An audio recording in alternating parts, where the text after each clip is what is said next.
ನನ್ನ ಹೆಸರು ಅಜಯ್. ನಾನು ಒಂದು ಅನಾಥಾಶ್ರಮದಲ್ಲಿ ಚಾಲಕನಾಗಿ ಕೆಲಸ ಮಾಡ್ತಿದ್ದೆ. ಆಗಾಗ್ಗೆ ನಾನು ನನ್ನ ಕಾರಿನಲ್ಲಿ ಅನಾಥಾಶ್ರಮದ ಹುಡುಗಿಯರನ್ನು ತಪಾಸಣೆಗಾಗಿ ಆಸ್ಪತ್ರೆಗೆ ಕರೆದೊಯ್ಯುತ್ತಿದ್ದೆ. ಅದು ಒಂದು ಸರ್ಕಾರಿ ಆಸ್ಪತ್ರೆಯಾಗಿತ್ತು. ಅಲ್ಲಿ ಯಾವಾಗಲೂ ಒಬ್ಬನೇ ವೈದ್ಯರು ಅವರನ್ನು ಪರೀಕ್ಷಿಸುತ್ತಿದ್ದರು. ಒಂದು ದಿನ ನನಗೆ ಒಂದು ಆಲೋಚನೆ ಬಂತು. ಅನಾಥಾಶ್ರಮದಲ್ಲಿ ಹುಡುಗಿಯರಿಗಷ್ಟೇ ಅನಾರೋಗ್ಯ ಯಾಕೆ ಬರುತ್ತಿತ್ತು, ಹುಡುಗರಿಗೆ ಯಾಕೆ ಅನಾರೋಗ್ಯವಾಗುತ್ತಿರಲಿಲ್ಲ? ಒಂದು ದಿನ ಹುಡುಗಿಯರೊಂದಿಗೆ ಹಿಂತಿರುಗುತ್ತಿದ್ದಾಗ ಇದ್ದಕ್ಕಿದ್ದಂತೆ ಕಾರಿನ ಸೀಟಿನಲ್ಲಿ ರಕ್ತದ ಕಲೆಗಳು ಕಾಣಿಸಿಕೊಂಡವು. ನನ್ನ ಹೃದಯ ಬಡಿತ ತಪ್ಪಿತು. ಇದನ್ನೆಲ್ಲ ನೋಡಿ ನನಗೆ ಆಘಾತವಾಯಿತು. ಖಂಡಿತವಾಗಿಯೂ ಏನೋ ತಪ್ಪಾಗಿದೆ ಎಂದು ನನಗೆ ತಿಳಿಯಿತು ಮತ್ತು ನಾನು ಏನು ತಪ್ಪಾಗಿದೆ ಎಂಬುದನ್ನು ತಿಳಿದುಕೊಳ್ಳಬೇಕೆಂಬ ಆಸೆ ನನ್ನೊಳಗೆ ಮೂಡಿತು. ಆ ರಾತ್ರಿ ನಾನು ಸದ್ದಿಲ್ಲದೆ ಪೊಲೀಸ್ ಠಾಣೆಗೆ ಹೋಗಿ ಪೊಲೀಸರಿಗೆ ಎಲ್ಲವನ್ನು ವಿವರವಾಗಿ ಹೇಳಿದೆ. ಮರುದಿನ ಬೆಳಗ್ಗೆ ವೈದ್ಯರು ಎಲ್ಲ ಹುಡುಗಿಯರನ್ನು ಎದ್ದೇಳಲು ಹೇಳಿದ್ದಾರೆ ಎಂಬ ಸುದ್ದಿ ತಿಳಿಯಿತು. ಅದು ಹಗಲು ಸಮಯವಾಗಿತ್ತು. ಆ ಕ್ಷಣದಲ್ಲೇ ನನ್ನ ಹೆಂಡತಿಯ ಧ್ವನಿ ನನ್ನನ್ನು ಎಚ್ಚರಗೊಳಿಸಿತು. ನಾನು ಗಡಿಯಾರದತ್ತ ನೋಡಿದೆ. 8 ಗಂಟೆಯಾಗಿತ್ತು.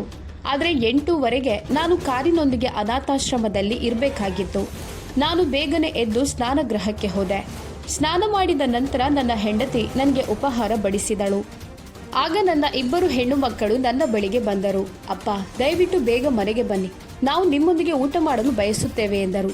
ನೀವು ಯಾವಾಗಲೂ ಮನೆಗೆ ತಡವಾಗಿ ಬರ್ತೀರಿ ಮತ್ತು ನಾವು ನಿಮಗಾಗಿ ಕಾಯುತ್ತಾ ನಿದ್ರಿಸುತ್ತೇವೆ. ಆದರೆ ಇಂದು ನಾವು ನಿಮ್ಮೊಂದಿಗೆ ಊಟ ಮಾಡಲು ಬಯಸುತ್ತೇವೆ ಎಂದು ನನ್ನ ಹಿರಿಯ ಮಗಳು ಚಂಚಲ್ ಬೇಡಿಕೊಂಡಳು. ನಾನು ಅವಳ ತಲೆಯನ್ನು ಸವರುತ್ತಾ, ಸರಿ ಮಗಳೇ, ಚಿಂತಿಸಬೇಡ, ಇಂದು ನಾನು ಸಾಧ್ಯವಾದಷ್ಟು ಬೇಗ ಮನೆಗೆ ಬರಲು ಪ್ರಯತ್ನಿಸುತ್ತೇನೆ ಎಂದು ಹೇಳಿದೆ. ಅಷ್ಟರಲ್ಲಿ ನನ್ನ ಹೆಂಡತಿ ಮುಂದುವರಿಸಿದಳು, ನಮ್ಮ ಮಕ್ಕಳು ಪ್ರತಿದಿನ ನಿಮಗಾಗಿ ಕಾಯುತ್ತಾರೆ, ಆದರೆ ನೀವು ಮನೆಗೆ ತಡವಾಗಿ ಬರ್ತೀರಿ. ಪ್ರತಿ ರಾತ್ರಿ ಅವರು ಬಹಳ ಸಮಯ ಬಾಗಿಲಲ್ಲಿ ನಿಂತು ನಿಮಗಾಗಿ ಕಾಯ್ತಾರೆ, ನಂತರ ದಣಿದು ಮಲಗಲು ಹೋಗ್ತಾರೆ. ನಾನು ನನ್ನ ಹೆಂಡತಿಗೆ ವಿವರಿಸಿದೆ, ನಾನು ಕೆಲಸ ಮಾಡದಿದ್ರೆ ನಾವು ಈ ಮನೆಯನ್ನು ಹೇಗೆ ನಡೆಸೋಕೆ ಸಾಧ್ಯ? ನಿಮಗೆ ಗೊತ್ತಾ, ನಾನು ಸಂಜೆ ಸುಮಾರು 5 ಗಂಟೆಗೆ ಅನಾಥಾಶ್ರಮದಲ್ಲಿ ಕೆಲಸ ಮುಗಿಸುತ್ತೇನೆ. ಅದರ ನಂತರ ನನ್ನ ಬಳಿ ಸ್ವಲ್ಪ ಸಮಯವಿರುತ್ತೆ. ಆ ಸಮಯದಲ್ಲಿ ನಾನು ಬೇರೆಡೆ ಕೆಲಸ ಮಾಡುತ್ತೇನೆ. ನಾನು ಕೆಲವು ಕೆಲಸಗಾರರನ್ನು ಅವರ ಮನೆಗಳಿಗೆ ಬಿಡುತ್ತೇನೆ. ಈಗ ಹೇಳಿ, ನಾನು ಯಾವುದೇ ತಪ್ಪು ಮಾಡುತ್ತಿಲ್ಲ ಅಲ್ವಾ? ನನ್ನ ಹೆಣ್ಣು ಮಕ್ಕಳ ಭವಿಷ್ಯವನ್ನು ಭದ್ರಪಡಿಸಿಕೊಳ್ಳಲು ನಾನು ಬಯಸುತ್ತೇನೆ. ಅವರು ತಮ್ಮ ಜೀವನದಲ್ಲಿ ಅತ್ಯುತ್ತಮ ಭವಿಷ್ಯವನ್ನು ಹೊಂದಬೇಕು ಅಂತ ನಾನು ಬಯಸುತ್ತೇನೆ. ಅವರಿಗೆ ಏನೂ ಕೊರತೆಯಾಗಬಾರ್ದು. ನಮ್ಮ ಹೆಣ್ಣು ಮಕ್ಕಳು ಇನ್ನೂ ಚಿಕ್ಕವರು, ಆದರೆ ಅವರು ದೊಡ್ಡವರಾದಾಗ ಅವರ ಶಿಕ್ಷಣಕ್ಕೆ ಖರ್ಚು ಇರುತ್ತದೆ. ಭವಿಷ್ಯದಲ್ಲಿ ನಾನವರ ಮದುವೆಯ ಬಗ್ಗೆಯೂ ಚಿಂತಿಸುತ್ತೇನೆ. ಅವರಿಗಾಗಿ ವರದಕ್ಷಿಣೆಯ ದೇಣಿಗೆ ಸಂಗ್ರಹಿಸಬೇಕಾಗುತ್ತದೆ. ನಾನು ಯಾವಾಗಲೂ ನನ್ನ ಹೆಣ್ಣು ಮಕ್ಕಳ ಬಗ್ಗೆ ಚಿಂತಿತನಾಗಿದ್ದೇನೆ. ಹಣದುಬ್ಬರ ಎಷ್ಟು ಏರಿದೆ ಎಂಬುದು ನಿಮಗೆ ತಿಳಿದೇ ಇದೆ. ಈ ಏರುತ್ತಿರುವ ಹಣದುಬ್ಬರದಲ್ಲಿ ನಾನು ಎಷ್ಟೇ ಹಣ ಸಂಪಾದಿಸಿದ್ರೂ ಅದು ಸಾಕಾಗೋದಿಲ್ಲ. ನನ್ನ ಹೆಣ್ಣು ಮಕ್ಕಳು ಸಂತೋಷವಾಗಿರುವುದನ್ನು ನಾನು ನೋಡಲು ಬಯಸುತ್ತೇನೆ. ಅವರ ಎಲ್ಲ ಕನಸುಗಳು ಮತ್ತು ಆಸೆಗಳನ್ನು ಪೂರೈಸಲು ನಾನು ಬಯಸುತ್ತೇನೆ. ಇದಕ್ಕಾಗಿ ನಾನು ಎಷ್ಟು ಕಷ್ಟಪಟ್ಟರೂ ಸಹಿಸಿಕೊಳ್ಳಬಲ್ಲೆ. ಅವರ ಸಂತೋಷಕ್ಕಾಗಿ ನಾನು ಸ್ವಲ್ಪ ಸಮಯದವರೆಗೆ ಅವರಿಂದ ದೂರವಿರಬೇಕಾದರೂ ಸಹ ನಾನದನ್ನು ಮಾಡಬಲ್ಲೆ. ಆದರೆ ನನ್ನ ಹೆಣ್ಣು ಮಕ್ಕಳು ದುಃಖಿತರಾಗುವುದನ್ನು ಅಥವಾ ಅವರ ಭವಿಷ್ಯ ಹಾಳಾಗುವುದನ್ನು ನಾನು ಎಂದಿಗೂ ನೋಡಲಾರೆ. ನನ್ನ ಹೆಂಡತಿ ನನ್ನ ಭುಜದ ಮೇಲೆ ಕೈಯಿಟ್ಟು, ನಿಮ್ಮ ಆಲೋಚನೆಗಳು ತುಂಬ ಒಳ್ಳೆಯವು, ದೇವರು ಯಾವಾಗಲೂ ನಿಮಗೆ ಯಶಸ್ಸು ನೀಡಲಿ ಎಂದು ಹೇಳಿದಳು. ನಾನು ನನ್ನ ಹೆಣ್ಣು ಮಕ್ಕಳ ತಲೆಯನ್ನು ತುಂಬ ಪ್ರೀತಿಯಿಂದ ಸವರುತ್ತಾ, ಇಂದು ರಾತ್ರಿ ಬೇಗನೆ ಹಿಂತಿರುಗುತ್ತೇನೆ ಎಂದು ಅವರಿಗೆ ಭರವಸೆ ನೀಡಿದೆ. ನಾನು ಉಪಹಾರ ಸೇವಿಸಿ ನನ್ನ ಹೆಂಡತಿಯ ಧ್ವನಿಯನ್ನು ಕೇಳುತ್ತಾ ಮನೆ ಬಾಗಿಲಿನತ್ತ ಧಾವಿಸಿದೆ. ಹೇ ಕೇಳಿ, ನಿಮ್ಮ ಟಿಫನ್ ಇಲ್ಲೇ ಉಳಿದಿದೆ ಎಂದು ಅವಳು ಕರೆದಳು. ನಾನು ಬೇಗ ಬಾಗಿಲಿನತ್ತ ಓಡಿ ಹೋಗಿ ನನ್ನ ಹೆಂಡತಿಯಿಂದ ಊಟ ತೆಗೆದುಕೊಂಡು ಕಾರನ್ನು ಹತ್ತಿದೆ. ನನಗೆ ಆದಷ್ಟು ಬೇಗ ಅನಾಥಾಶ್ರಮಕ್ಕೆ ತಲುಪಬೇಕೆಂಬ ಚಿಂತೆ ಕಾಡುತ್ತಿತ್ತು. ಆಗಲೇ 8:15 ದಾಟಿತ್ತು. ನಾನು ಯಾವಾಗಲೂ ನನ್ನ ಕೆಲಸವನ್ನು ಪ್ರಾಮಾಣಿಕತೆ ಮತ್ತು ಕಠಿಣ ಪರಿಶ್ರಮದಿಂದ ಮಾಡುತ್ತಿದ್ದೆ. ಯಾರಿಗೂ ದೂರು ನೀಡಲು ನಾನು ಎಂದಿಗೂ ಅವಕಾಶ ನೀಡಿರಲಿಲ್ಲ. ಇಂದು ಕೂಡ ಯಾವಾಗಿನಂತೆಯೇ ಇತ್ತು. ನನ್ನ ಮುಖ್ಯ ಕೆಲಸ ಅನಾಥಾಶ್ರಮದಲ್ಲೇ ಇತ್ತು. ಯಾಕಂದರೆ ನಾನು 7 ವರ್ಷಗಳಿಂದ ಅಲ್ಲಿ ಕೆಲಸ ಮಾಡ್ತಿದ್ದೆ. ಆದರೆ ನಾನು ಅಲ್ಲಿಂದ ಸಂಜೆ ಹೊರಬಂದ ಬಳಿಕ ನಮ್ಮ ನೆರೆಹೊರೆಯಲ್ಲಿ ಒಂದು ದೊಡ್ಡ ಕಾರ್ಖಾನೆ ಇತ್ತು.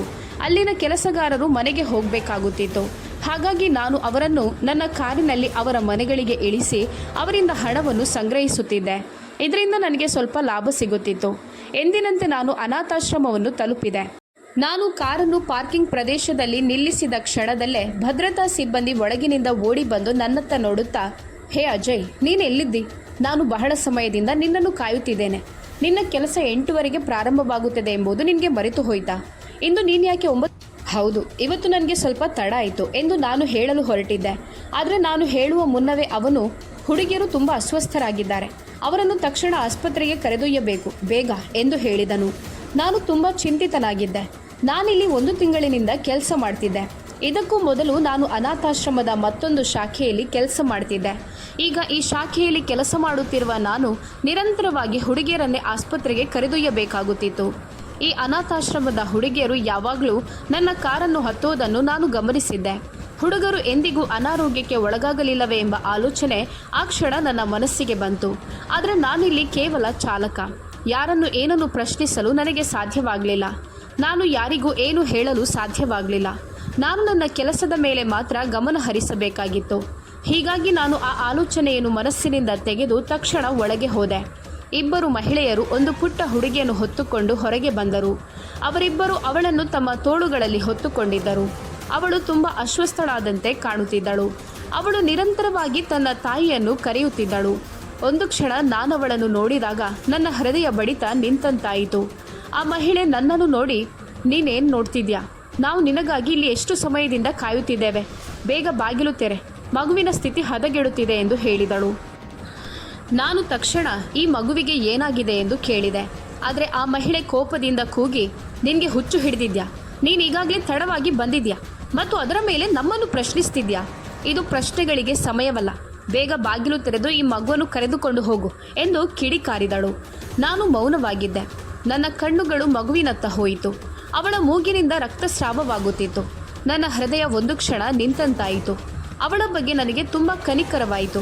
ನಾನು ತಕ್ಷಣ ಕಾರಿನ ಬಾಗಿಲು ತೆರೆದು ಆ ಮಹಿಳೆಯ ಸಹಾಯದಿಂದ ಹುಡುಗಿಯನ್ನು ಒಳಗೆ ಮಲಗಿಸಿದೆ. ಅನಾಥಾಶ್ರಮದಲ್ಲಿ ಕೆಲಸ ಮಾಡುತ್ತಿದ್ದ ಮತ್ತೊಬ್ಬ ಮಹಿಳೆ ನಮ್ಮೊಂದಿಗೆ ಕಾರಿನಲ್ಲಿ ಕುಳಿತಿದ್ದಳು. ನಾನು ತಕ್ಷಣ ಅವಳನ್ನು ಹೇಳಿದೆ, ನೀನು ಯಾಕೆ ಕುಳಿತಿದ್ಯಾ? ನಾನು ಪ್ರತಿ ಬಾರಿ ಹುಡುಗಿಯರನ್ನು ಒಬ್ಬನೇ ಆಸ್ಪತ್ರೆಗೆ ಕರೆದೊಯ್ಯುತ್ತಿದ್ದಲ್ವಾ? ಆ ಮಹಿಳೆ ತೀಕ್ಷ್ಣವಾಗಿ ಉತ್ತರಿಸಿದಳು, ಅಸಂಬದ್ಧ ಮಾತುಗಳನ್ನು ನಿಲ್ಲಿಸಿ ವಾಹನ ಚಲಾಯಿಸು. ನೀನಿಲ್ಲಿ ಚಾಲಕ, ಮಾಲೀಕನಲ್ಲ. ಪ್ರಶ್ನೆ ಮೇಲೆ ಪ್ರಶ್ನೆ ಕೇಳ್ತೀಯಾ? ನಿನ್ನ ಮಿತಿಯಲ್ಲಿರು, ಇಲ್ದಿದ್ರೆ ನಿನ್ನನ್ನು ಕೆಲಸದಿಂದ ತೆಗೆದು ಹಾಕುತ್ತೇನೆ. ಅವಳ ಕೆಟ್ಟ ವರ್ತನೆ ನನಗೆ ಸರಿ ಎನ್ನಿಸಲಿಲ್ಲ. ನಾನು ಮತ್ತೆ ಹುಡುಗಿಯತ್ತ ನೋಡಿದೆ. ಯಾವುದೋ ಕಾರಣಕ್ಕೆ ಏನೋ ತಪ್ಪಾಗಿದೆ ಎಂಬ ಭಾವನೆ ನನ್ನ ಮನಸ್ಸಿನಲ್ಲಿ ಮೂಡಿತು. ಇದ್ದಕ್ಕಿದ್ದಂತೆ ನನ್ನ ಕಣ್ಣುಗಳು ಅವಳ ಕುತ್ತಿಗೆಯತ್ತ ಹೋಯಿತು. ಅವಳ ಕುತ್ತಿಗೆಯ ಮೇಲೆ 2 ಗುರುತುಗಳಿದ್ದವು. ನಾನು ತಲೆ ತಗ್ಗಿಸಿ ತಕ್ಷಣ ಕಾರನ್ನು ಸ್ಟಾರ್ಟ್ ಮಾಡಿದೆ. ನಾನು ವೇಗವಾಗಿ ಕಾರನ್ನು ಆಸ್ಪತ್ರೆಯ ಕಡೆಗೆ ತಿರುಗಿಸಲು ಪ್ರಾರಂಭಿಸಿದೆ. ನಾನು ಎಂದಿನಂತೆ ಆಸ್ಪತ್ರೆಯ ಕಡೆಗೆ ಕಾರನ್ನು ಓಡಿಸುತ್ತಿದ್ದೆ. ಆದರೆ ಇದ್ದಕ್ಕಿದ್ದಂತೆ ಹಿಂದಿನ ಸೀಟಿನಲ್ಲಿ ಕುಳಿತಿದ್ದ ಮಹಿಳೆ ಹೇಳಿದಳು, ಕಾರನ್ನು ಆಸ್ಪತ್ರೆಗೆ ಕೊಂಡೊಯ್ಯಬೇಡ. ನಾವು ಇವಳನ್ನು ಕ್ಲಿನಿಕ್ಗೆ ಕೊಂಡೊಯ್ಯಬೇಕು. ವೈದ್ಯರು ಇಂದು ಆಸ್ಪತ್ರೆಯಲ್ಲಿಲ್ಲ, ಅವರು ತಮ್ಮ ಕ್ಲಿನಿಕ್ನಲ್ಲಿದ್ದಾರೆ. ನಾವು ಅವರೊಂದಿಗೆ ಈಗಾಗಲೇ ಮಾತನಾಡಿದ್ದೇವೆ. ಮಗುವನ್ನು ಕ್ಲಿನಿಕ್ಗೆ ಕರೆದುಕೊಂಡು ಹೋಗಬೇಕು ಅಂತ ಅವರು ಹೇಳಿದ್ದಾರೆ. ನಾನು ಸ್ವಲ್ಪ ತಲೆಯಾಡಿಸಿ ಕಾರನ್ನು ತಿರುಗಿಸಿ ನೇರವಾಗಿ ವೈದ್ಯರ ಕ್ಲಿನಿಕ್ಗೆ ಹೋದೆ. ನಾನು ಅನಾಥಾಶ್ರಮದ ಏಕೈಕ ಚಾಲಕನಾಗಿದ್ದಂತೆಯೇ ಅನಾಥಾಶ್ರಮವು ಅಲ್ಲಿ ಇರುವ ಎಲ್ಲ ಮಕ್ಕಳಿಗೆ ಚಿಕಿತ್ಸೆ ನೀಡಲು ಒಬ್ಬನೇ ವೈದ್ಯರನ್ನು ನೇಮಿಸಿತ್ತು. ಅವರ ಹೆಸರು ಡಾಕ್ಟರ್ ಪ್ರಭಾಕರ್ ಅಗರ್ವಾಲ್. ನಾನು ಡಾಕ್ಟರ್ ಪ್ರಭಾಕರ್ ಕ್ಲಿನಿಕ್ಗೆ ಬೇಗನೆ ತಲುಪಿದೆ. ನಾನು ಕಾರನ್ನು ನಿಲ್ಲಿಸಿದಾಗ ಸ್ಟ್ರೆಚರ್ ತರಲಾಯಿತು ಮತ್ತು ವಾರ್ಡ್ ಹುಡುಗರು ಹುಡುಗಿಯನ್ನು ಅದರ ಮೇಲೆ ಕೂರಿಸುತ್ತಿದ್ದರು. ನಾನು ಪಕ್ಕಕ್ಕೆ ನಿಂತು ಮೌನವಾಗಿ ಎಲ್ಲವೂ ನೋಡುತ್ತಿದ್ದೆ. ನಾನವರನ್ನು ಒಳಗೆ ಹಿಂಬಾಲಿಸಿದೆ. ಆದರೆ ನಾನು ಹೋಗುವ ಮುನ್ನವೇ ಆ ಮಹಿಳೆ ನನ್ನತ್ತ ನೋಡಿ, ನೀನೆಲ್ಲಿಗೆ ಬರ್ತಿದ್ಯಾ? ಕಾರನ್ನು ತೆಗೆದುಕೊಂಡು ಅನಾಥಾಶ್ರಮದ ಮೊದಲ ಶಾಖೆಗೆ ತಕ್ಷಣ ಹೋಗು. ಸಮಯ ವ್ಯರ್ಥ ಮಾಡಬೇಡ. ಅಲ್ಲಿರುವ ಕೆಲವು ಹುಡುಗಿಯರು ಕೂಡ ಬಹುಶಃ ಅಸ್ವಸ್ಥರಾಗಿರ್ಬೋದು. ಅವರನ್ನು ಕೂಡ ಇಲ್ಲಿ ಕರೆತರಬೇಕು. ಬೇಗ ಹೊರಡು ಎಂದು ಹೇಳಿದಳು. ನಾನು ಆ ಮಹಿಳೆಯ ಮುಖವನ್ನು ನೋಡಿ, ಸರಿ ಮೇಡಮ್ ಎಂದು ಹೇಳಿದೆ. ನಾನು ತಕ್ಷಣ ಹೊರಟೆ. ಆದರೆ ಎಲ್ಲವೂ ಸರಿಯಾಗಿ ಕಾಣಲಿಲ್ಲ. ಹಲವು ವಿಷಯಗಳು ವಿಚಿತ್ರವಾಗಿದ್ದವು. ಯಾಕೆ ಗೊತ್ತಿಲ್ಲ, ಹಲವಾರು ವಿಷಯಗಳು ಅಸಾಮಾನ್ಯವಾಗಿದ್ದವು. ಆ ಮಗುವಿನ ಕುತ್ತಿಗೆಯ ಮೇಲಿನ ಗುರುತುಗಳು ಮತ್ತು ಅವಳ ಮೂಗಿನಿಂದ ಬರುತ್ತಿದ್ದ ರಕ್ತ, ಈ ಜನರ ವಿಚಿತ್ರ ವರ್ತನೆಯು ಖಂಡಿತವಾಗಿಯೂ ಏನೋ ತಪ್ಪಾಗಿದೆ ಎಂಬ ಭಾವನೆಯನ್ನು ನನಗೆ ನೀಡಿತ್ತು. ಆದರೆ ಈಗ ನಾನು ಅನಾಥಾಶ್ರಮಕ್ಕೆ ಹೋಗೋದು ಉತ್ತಮ ಎಂದು ಭಾವಿಸಿದೆ. ನಾನು ಈ ಶಾಖೆಯ ಚಾಲಕನಾಗಿದ್ದರೂ ನನ್ನನ್ನು ಮೊದಲ ಶಾಖೆಗೆ ಕಳುಹಿಸಲಾಗುತ್ತಿತ್ತು. ನಾನು ಬಯಸಿದ್ದರೆ ನಿರಾಕರಿಸಬಹುದಾಗಿತ್ತು, ಯಾಕಂದರೆ ನನಗೆ ಅಲ್ಲಿ ಕೆಲಸ ಮಾಡುವ ಅಗತ್ಯ ಇರಲಿಲ್ಲ. ಆದರೆ ನಾನು ಉದ್ದೇಶಪೂರ್ವಕವಾಗಿ ನಿರಾಕರಿಸಲಿಲ್ಲ. ಈ ಹುಡುಗಿಯರು ಯಾಕೆ ಅನಾರೋಗ್ಯಕ್ಕೆ ಒಳಗಾಗುತ್ತಿದ್ದಾರೆ ಎಂಬುದನ್ನು ತಿಳಿದುಕೊಳ್ಳಲು ನಾನು ಬಯಸಿದ್ದೆ. ನನ್ನ ಏಕೈಕ ಪ್ರಾರ್ಥನೆ ಈ ಬಾರಿ ಅದು ಹುಡುಗಿಯಲ್ಲ, ಹುಡುಗನಾಗಿರಲಿ. ಯಾಕಂದರೆ ಯಾವಾಗಲೂ ಅನಾರೋಗ್ಯಕ್ಕೆ ಒಳಗಾಗುವವರು ಹುಡುಗಿಯರೇ ಆಗಿದ್ದರು. ಅದು ಯಾಕೆ ಎಂಬುದನ್ನು ನಾನು ಅರ್ಥ ಮಾಡಿಕೊಳ್ಳಲಾರದೇ ಇದ್ದೆ. ನನ್ನ ಮನಸ್ಸಿನಲ್ಲಿ ಏನೋ ಅಸಹಜ ಭಾವನೆ ಮೂಡಿತು. ಸ್ವಲ್ಪ ದೂರ ಹೋದ ನಂತರ ನಾನು ಅನಾಥಾಶ್ರಮವನ್ನು ತಲುಪಿದೆ. ನಾನು ಕಾರನ್ನು ಪ್ರವೇಶ ದ್ವಾರದಲ್ಲಿ ನಿಲ್ಲಿಸಿದಾಗ ಇದ್ದಕ್ಕಿದ್ದಂತೆ ಒಂದು ಪುಟ್ಟ ಹುಡುಗಿಯನ್ನು ಹೊರಗೆ ತರುತ್ತಿರುವುದನ್ನು ನೋಡಿದೆ. ಹಿಂಬಾಗಿಲು ತೆರೆಯಲ್ಪಟ್ಟಿತು ಮತ್ತು ಅವಳನ್ನು ತನ್ನ ಕಾರಿನಲ್ಲಿ ಮಲಗಿಸಲಾಯಿತು. ಒಬ್ಬ ಮಹಿಳೆ ಅವಳೊಂದಿಗೆ ಕುಳಿತು, ವೈದ್ಯರ ಕ್ಲಿನಿಕ್ಗೆ ಬೇಗ ಹೋಗು, ಈ ಹುಡುಗಿಯ ಸ್ಥಿತಿ ಹದಗೆಡುತ್ತಿದೆ ಎಂದು ಹೇಳಿದಳು. ನಾನು ಅವಳತ್ತ ಕಣ್ಣು ಹಾಯಿಸಿದೆ. ನನ್ನ ಕಣ್ಣುಗಳು ತಕ್ಷಣ ಅವಳ ಕುತ್ತಿಗೆಯತ್ತ ಹೋದವು. ಯಾಕಂದರೆ ಹಿಂದಿನ ಹುಡುಗಿಯ ಕುತ್ತಿಗೆಯಲ್ಲಿ ಕಂಡ ಅದೇ ಗುರುತುಗಳು ಅವಳಲ್ಲಿಯೂ ಕಂಡವು. ಅವಳ ಮೂಗಿನಿಂದ ರಕ್ತಸ್ರಾವವೂ ಆಗುತ್ತಿತ್ತು. ನಾನು ತಕ್ಷಣ ಕೇಳಿದೆ, ಅವಳಿಗೆ ಏನಾಗಿದೆ? ಅವಳು ಅನಾಥಾಶ್ರಮದಲ್ಲಿ ಕೆಲಸ ಮಾಡುತ್ತಿದ್ದ ಮಹಿಳೆ. ಅವಳು ಕೋಪದಿಂದ ಹೇಳಿದಳು, ಹೇಳಿದಷ್ಟು ಮಾಡು, ವೇಗವಾಗಿ ಓಡಿಸು, ಇಲ್ಲದಿದ್ದರೆ ನಾನೀಗಲೇ ನಿನ್ನ ಬಗ್ಗೆ ಕಂಪ್ಲೇಂಟ್ ಮಾಡುತ್ತೇನೆ. ನಿನಗೆ ಕೊಟ್ಟಿರುವ ಕೆಲಸವನ್ನು ಮಾಡು, ಅನಗತ್ಯ ಗಲಾಟೆ ಬೇಡ. ಆ ಮಹಿಳೆಯ ವರ್ತನೆ ಅಷ್ಟು ಸರಿ ಇರಲಿಲ್ಲ. ನಾನು ಮೌನವಾಗಿ ತಲೆಯಾಡಿಸಿ ನೇರವಾಗಿ ವೈದ್ಯರ ಕ್ಲಿನಿಕ್ಗೆ ಹೋದೆ. ದಾರಿಯುದ್ದಕ್ಕೂ ನಾನು ಒಂದು ವಿಚಿತ್ರ ಗೊಂದಲದಲ್ಲಿ ಮುಳುಗಿದ್ದೆ. ಸ್ವಲ್ಪ ದೂರ ಹೋದ ನಂತರ ನಾನು ಕ್ಲಿನಿಕ್ಗೆ ತಲುಪಿದೆ. ಆ ಹುಡುಗಿಯನ್ನು ಸಹ ಸ್ಟ್ರೆಚರ್ನಲ್ಲಿ ಆತುರದಿಂದ ಒಳಗೆ ಕರೆದೊಯ್ಯಲಾಯಿತು. ನಾನು ಮತ್ತೆ ಒಳಗೆ ಹೋಗಬೇಕೆಂದು ಯೋಚಿಸಿದ್ದೆ. ಆದರೆ ಆ ಮಹಿಳೆ ನನ್ನನ್ನು ನೋಡಿ, ಇದು ನಿನ್ನ ಕೆಲಸ ಅಲ್ಲ, ನೀನು ಅನಾಥಾಶ್ರಮದ ಶಾಖೆಗೆ ಹೋಗು, ಇಲ್ಲಿರುವ ಎಲ್ಲವನ್ನು ನಾವು ನೋಡಿಕೊಳ್ಳುತ್ತೇವೆ. ಈ ಹುಡುಗಿಯರಿಗೆ ಚಿಕಿತ್ಸೆ ನೀಡಿದ ನಂತರ ನಮಗೆ ನಿನ್ನ ಅವಶ್ಯಕತೆ ಇರುತ್ತದೆ, ನಂತರ ನಾವು ನಿನ್ನನ್ನು ಕರೆಯುತ್ತೇವೆ ಎಂದು ಹೇಳಿದಳು. ನಾನು ತಕ್ಷಣ ಉತ್ತರಿಸಿದೆ, ಸರಿ, ನಾನು ಒಳಗೆ ಬರೋದಿಲ್ಲ, ಆದರೆ ನಾನಿಲ್ಲಿ ಕುಳಿತುಕೊಳ್ಳುತ್ತೇನೆ. ಹಿಂತಿರುಗಬೇಕೆಂದಿಲ್ಲ, ಯಾಕಂದರೆ ಅನಾಥಾಶ್ರಮದಲ್ಲಿ ಅಗತ್ಯವಿದ್ದರೆ ಅವರು ನನಗೆ ಕರೆ ಮಾಡ್ತಾರೆ. ಹಾಗಾಗಿ ನಾನು ಇಲ್ಲೇ ಇದ್ದರೆ ನಿಮಗೆ ತಕ್ಷಣ ಸಂಪರ್ಕಿಸ್ಬೋದು. ನಾನು ಹೊರಟು ತಡವಾದರೆ ನೀವು ತೊಂದರೆಯನ್ನು ಎದುರಿಸಬೇಕಾಗುತ್ತದೆ. ಆಗ ಆ ಮಹಿಳೆ, ನಿನಗೆ ಹೇಳಿದ್ದನ್ನು ಮೊದಲು ಮಾಡು ಮತ್ತು ಈಗಲೇ ಹೊರಡು, ನಮಗೆ ಈಗ ನಿನ್ನ ಅಗತ್ಯ ಇಲ್ಲ ಎಂದು ಕಠಿಣವಾಗಿ ಹೇಳಿದಳು. ನಾನು ಆ ಮಹಿಳೆಯತ್ತ ದೃಷ್ಟಿ ಹಾಯಿಸಿ ಸದ್ದಿಲ್ಲದೆ ನನ್ನ ಕಾರನ್ನು ತಗೊಂಡು ನೇರವಾಗಿ ಅನಾಥಾಶ್ರಮಕ್ಕೆ ಹೋದೆ. ನಾನೊಬ್ಬ ಸೌಮ್ಯ ಸ್ವಭಾವದ ಚಾಲಕನಾಗಿದ್ದೆ ಮತ್ತು ಯಾರೊಂದಿಗೂ ವಾದ ಮಾಡುತ್ತಿರಲಿಲ್ಲ. ಹಾಗಾಗಿ ಅವರು ಹೇಳಿದಂತೆ ಮಾಡಬೇಕಾಯಿತು. ಯಾಕಂದರೆ ನನ್ನ ಕೆಲಸ ಕಳೆದುಕೊಳ್ಳಲು ನನಗೆ ಇಷ್ಟವಿರಲಿಲ್ಲ. ಆದರೆ ನನ್ನ ಹೃದಯ ಬಡಿಯುತ್ತಿತ್ತು, ಏನೂ ನನಗೆ ಮಿಸ್ ಹೊಡೆಯುತ್ತಿತ್ತು. ಇಬ್ಬರು ಹುಡುಗಿಯರು ಬೇರೆ ಬೇರೆ ಶಾಖೆಗಳಲ್ಲಿದ್ದರು, ಆದರೆ ಅವರು ಒಂದೇ ಸಮಸ್ಯೆಯಿಂದ ಬಳಲುತ್ತಿದ್ದರು. ಇದು ಆಶ್ಚರ್ಯಕರವಾಗಿತ್ತು ಮತ್ತು ತುಂಬ ವಿಚಿತ್ರವೂ ಆಗಿತ್ತು. ನಾನು ದಾರಿ ಹಿಡಿದು ಅನಾಥಾಶ್ರಮ ತಲುಪಿದೆ. ನಾನು ವಾಹನ ನಿಲ್ಲಿಸಿದಾಗ ಒಬ್ಬ ಸೆಕ್ಯೂರಿಟಿ ನನ್ನ ಬಳಿಗೆ ಬಂದು ನನ್ನ ಪಕ್ಕದಲ್ಲಿ ನಿಂತನು. ಸಣ್ಣ ಸ್ವರದಲ್ಲಿ ಅವನು ಕೇಳಿದನು, ರಿಂಕಿ ಹೇಗಿದ್ದಾಳೆ?